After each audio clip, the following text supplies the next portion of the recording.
Is there a single tool the food industry can rely on to solve two of its biggest issues going forward? My guest and I attempt to answer that question during this week's episode of the Food for Thought podcast. Hi, I'm your host, Erin Hallstrom. On the podcast with me today is Robert Hirsch. Robert is the National Managing Principal in Manufacturing and Food and Beverage for Grant Thornton. Throughout the next half hour, we're talking about the results of the firm's 2020 Digital Supply Chain Survey, as well as touching upon Food Processing Zone 2021 capital spending outlook.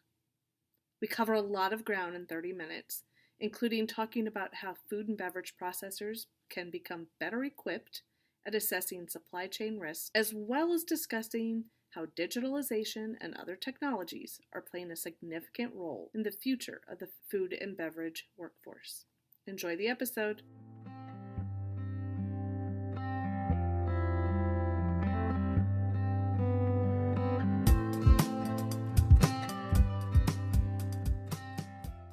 Welcome to the Food for Thought podcast. Hi, thanks, Erin. Good. Thanks for having me. Appreciate it. Grant Thornton recently released its 2020 supply chain survey findings. Can you talk about some of the highlights of that study? Yeah, sure, Erin. No problem. So we did a fairly in-depth survey, but like some of the things just personally that stand out in my perspective, talking to my food and beverage clients, but not only just food and beverage clients, but actually manufacturing clients in general, are a couple things. The risk around supply chain has become very prominent, a very top of mind type of subject for our clients, both on I'll say on the CFO side as well as on the operational side. I think that the survey also highlighted sort of the people aspects of like the risks and the execution around supply chain, and then also it also comes down to the people side, right? So if we start kind of pulling the onion back on some of those things, on the operational side, there's been a lot of talk, a lot of writing in the press around I'll just say the reshoring or the optimization of supply chain. So I think that came out sort of loud and clear in the survey. What was interesting around that though is, although everybody in general, a large portion of the population knows that that's going to happen or needs to happen, the actual actioning of that reshoring, reoptimization turns out to be harder than anyone expected, just due to integrated supply chains, due to supplier availability and how comfortable some of those international, specifically supply chains, have become.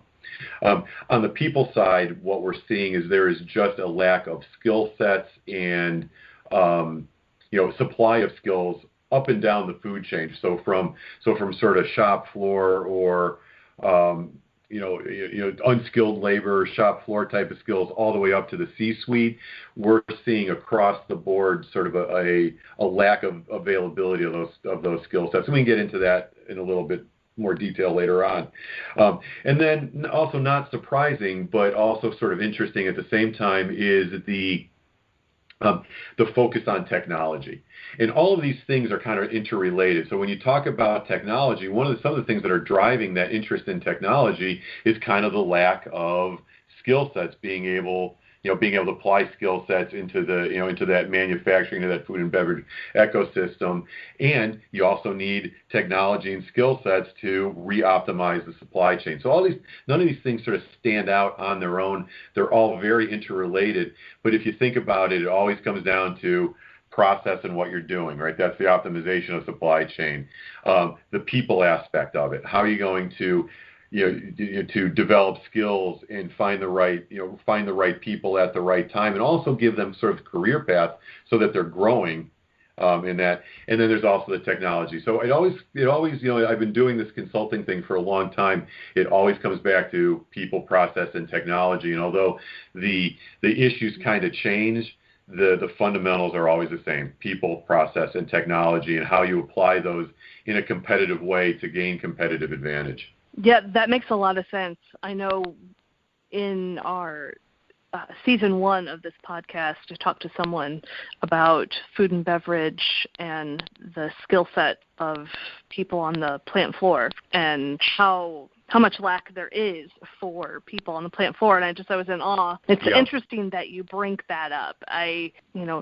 It's almost that bias of the more you hear something, the more you realize, like, yeah, wow, this isn't just one or two people who think it. It's definitely, there's a higher frequency of hearing this. Yep, and it is pervasive. It's not, like I say, it's a manufacturing in general at sort of a macro level. There's, it's an issue in manufacturing, but, it's specifically in food and beverage. And Aaron, let me kind of expand on what we're seeing there too. So if, pick a food and beverage, like a food manufacturer, and they've got issues at the shop floor where they can't find enough, skilled resources to not only man the high tech manufacturing process, but it's also as you move up the supply chain, right? And so there are a couple things that are going on, and one of them is there's sort of a lack of training and lack of skills development in the overall economy, and I look to our educational system for that. But there's also that specific need for a given organization, for a given food and beverage manufacturer. And so what we're seeing with our clients is those individual companies are trying to fill that gap on their own, and it comes in a couple of different flavors. It's getting like the right skill set, like on the to that, or enabling a shop floor worker to do their job better. Right? There's that sort of that education at that level. But what we're also coming to find is there's a career progression, career path aspect of this that our clients are starting to address, because then it becomes a retention issue. So once you train and enable a workforce with those skill sets, they become very marketable, and you have to start presenting a broader opportunity, a broader career path, a better economic outcome for those individuals once they become more valuable. So it's almost like a self-fulfilling prophecy that once you start down that road, you've got to really accelerate it so that the retention of those skills becomes ingrained in not only the skill retention, but the culture of an organization. And so that constant evolution, that constant fulfillment of the human capital that you're investing in is something that's long-term for our clients or long-term for an organization. I want to come back to the workforce thing, but before we do that, okay, can we go back and talk about some supply chain, specifically supply chain risk? I know that was a big finding. You talked about it before, and then also I read a lot about it in the study. I'm curious, do you think without the pandemic in 2020, manufacturers would have uncovered the vulnerabilities that we saw? The quick answer is an absolute yes. I think the variable here, is the timeline, right? Because these things naturally expose themselves at some point in time. If there's a risk out there, it's going to be exposed. But in a normal time, they would have been exposed, over some period of time where you might have gotten an inkling of them or been able to react to them, or maybe not, but it wouldn't have happened all at once. I think what the pandemic did for us, as an economy, as a global economy, is it exposed those risks in a very short period of time. And those risks have a couple of different dimensions.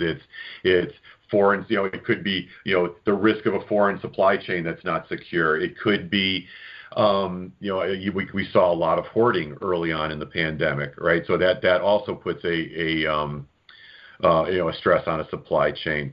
It could even be down to back again to the people aspect, because people weren't coming to work or were being exposed. So we had to be very careful on not only the security of the supply chain, but the security of the workplace of the people executing in that supply chain. So again, I think it comes down to a lot of different dimensions, but that risk was exposed more acutely because of the time dimension, where in a normal time it would have probably come to the forefront, maybe through more geopolitical type of stresses or something else in the supply chain. And the pandemic really kind of brought all that to bear all at once. Does that make sense, Aaron? Does that ring true with what you've read? Well, Well, yeah, it does. It does. And actually, that leads me to my next question. It's a perfect lead-in. How can food and beverage processors become better at identifying their risks for the future? So you had said, yes, we would have uncovered it. We maybe had the blessing, quote unquote, of this huge thing, but how going forward can processors become better at identifying these risks? The real answer, and this is the real is that you have to have the discipline around it. You have to have the formal function of enterprise risk management. You've got to have a methodology to go through that process and constantly have it as a point of conversation or an agenda item, from the board level on down. From an overall business strategy and business risk perspective down to financial and operational issues. And it's not something that happens overnight. It's not something that happens by accident, and it should never happen because of something acute that happens that you're not ready for. If you get out in front of these conversations, just the fact of having those conversations and having the discipline, even if the things that a management team may not even talk about, some of the things that might happen, just having the discipline of having a risk-based view of your business, coming up with scenarios or things that might happen, prepares you for the things that ultimately will. So I guess to summarize that, can't happen by accident. You've got to have a formal methodology, and it has to be something that's disciplined, where you're doing it on a cadence basis, on a continual basis.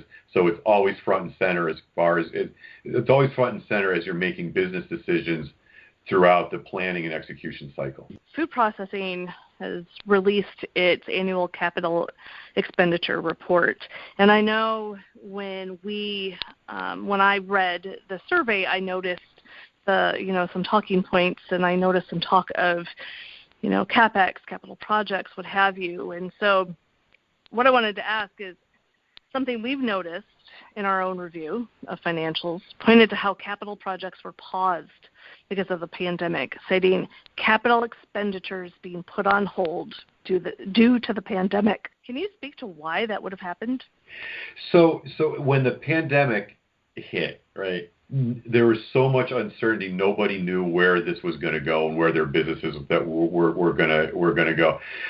So I'm not going to say there was a mentality to hoard cash, but there was certainly a large focus on cash flow and on cash flow and liquidity, right? And that happened across the economy, right? Every firm, every company was making sure that they had enough cash on hand to get through the crisis. And then it turned out that as bad as the crisis was, that the economy, for a lot of different reasons that we can get into in another conversation, didn't necessarily fall off a cliff. There were stresses, and there were people in parts of the economy that were hurt very hard. So I don't want to belittle that. But at the same time, the economy kept chugging along, right? And so over time, that sort of confidence curve started to increase, and what we're seeing now is that sort of pent-up demand that happened when people were pulling back on their capital expenditures is starting to loosen up. And I'm very certain that what I'm seeing in my business and what I'm seeing in my client's business is a freeing up of that capital expenditures, and you're going to start seeing that curve kind of accelerate, because capital expenditures, unlike some other parts of the economy, does drive a lot of pent-up demand. So I think you're going to start seeing that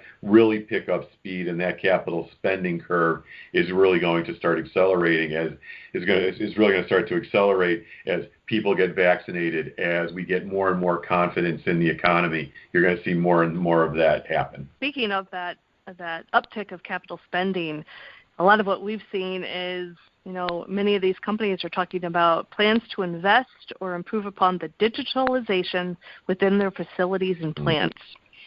We've talked a bit about this, but can you speak even more to why that's even more important now? And so I'm going to go back to how I started the conversation, Erin. It's people, process, and technology, right? So as you pull back on the risks and sort of the uncertainty of your supply chains, one of the ways to increase the certainty is to do that digital transformation, have the analytics and the machine learning and the artificial intelligence around managing those processes more front and center so you can get out in front of those supply chain risks. Back to the people. When you don't have the right skill sets in the right place, one of the ways to kind of bridge that gap is to apply the right technology, the right automation, the right robotics, whether that's real shop floor robotics or it's process robotics, right? Back office type robotics.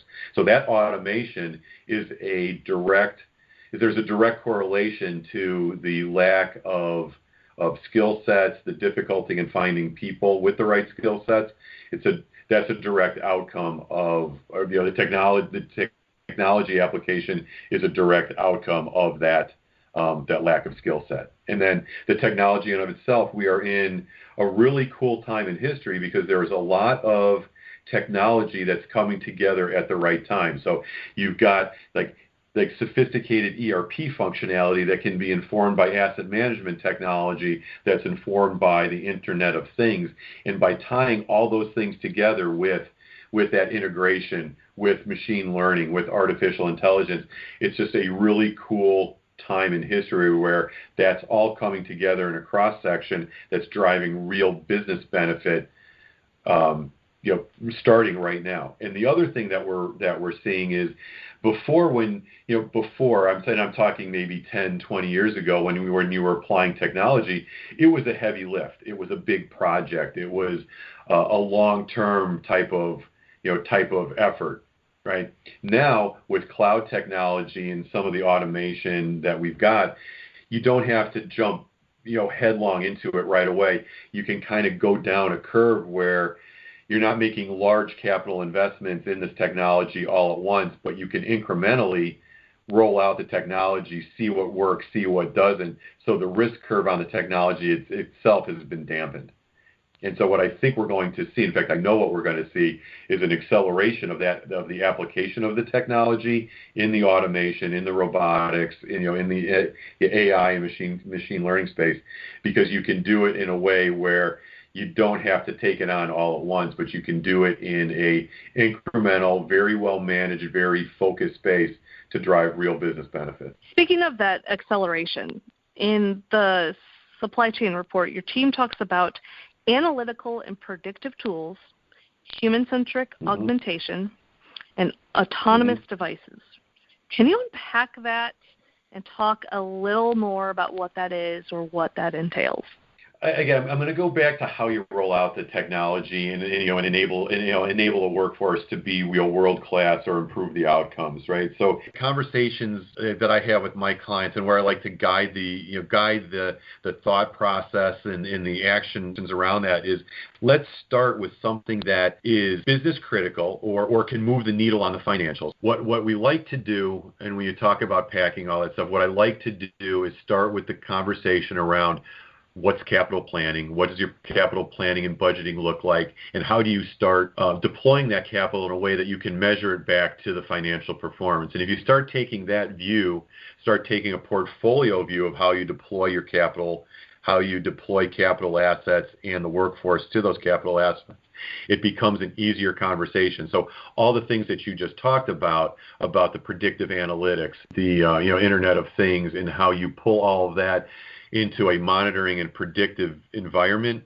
becomes a lot easier and a lot simpler, in that environment. So what we like to do is talk about capital planning, talk about deployed capital assets, talk about optimizing a supply chain, but do it in a way where you're applying the capital, applying assets, applying people in a way that is incremental so you can see the effect on the financials, and then you grow from there and build momentum and confidence in how you roll out those advanced technologies. When a client comes to me and starts talking about predictive analytics or the Internet of Things, where I try to kind of like tap the brakes on that is, let's be very pragmatic on how we apply those things so that you can see the benefit of those things, so that it builds momentum and confidence in the organization. I want to, as we go into kind of wrapping up the episode, I really want to hone back in on the people and the workforce so our listeners can really get a full grasp and have maybe some actionable items and tasks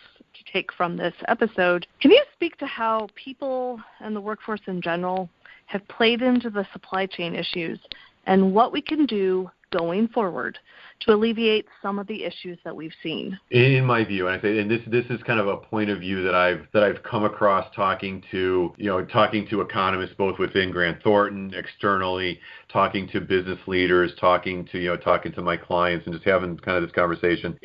It sounds simplistic, but it all comes down to education. And I think there are two levels to that. I alluded to this earlier. There are two levels. There's the educational issues of kind of our overall educational ecosystem, right? And we really haven't invested in that ecosystem in something like 30 or 40 years. So I think we've got to have, as an overall economy, as a country, we need to get a better focus on the skill sets that we need to compete in the global economy.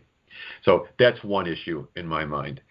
The other thing that our clients and hopefully the listeners to this podcast can do is take that view of education and make it very practical to the workforce that you employ. And take a view of that's not just getting an individual skill to a person that's going to do something, say, on a shop floor or, working a piece of equipment. Take a broader sense of that. So take an individual, think about career path, think about retention, and it's not just sort of one and done type of education. Take a long-term view of how you're going to invest in an individual, move them along a career path, move them along a spectrum of how to make them a more valuable employee and give them those skills, whether that's statistical process control, whether that's engineering a CNC machine or programming a CNC machine, or basic business skills, like how do you read a balance sheet, how do you read an income statement. Those are the types of things that you really have to look at and put it in a broader text, in a broader scenario, broader talk track, so that it's long term and it's not point based, because that's how you'll attract the right skills, you'll retain those skills, and your organization is going to become more viable, more profitable in the long term. I really hope at least one or two people listening today take something from that and do something with that, and then maybe come back and tell me about it, and we can have them on the podcast and how they took your advice. I hope so too, Erin. And I would love to participate in those conversations. That would be a great thing. Yes. Well, for everyone listening, if anyone does do that, please let me know. And, we'll get Bob in on the conversation. And I think that would make a great podcast episode. So, Bob, thank you so much for joining me today. There's so much good information. I know we barely scratched the surface. Only so much we can fit into one single podcast episode. But I want to say thank you for joining me today, and thanks for being on the Food for Thought podcast. Thanks, Erin. Any time. It's an honor to be talking to you today. Thank you so much.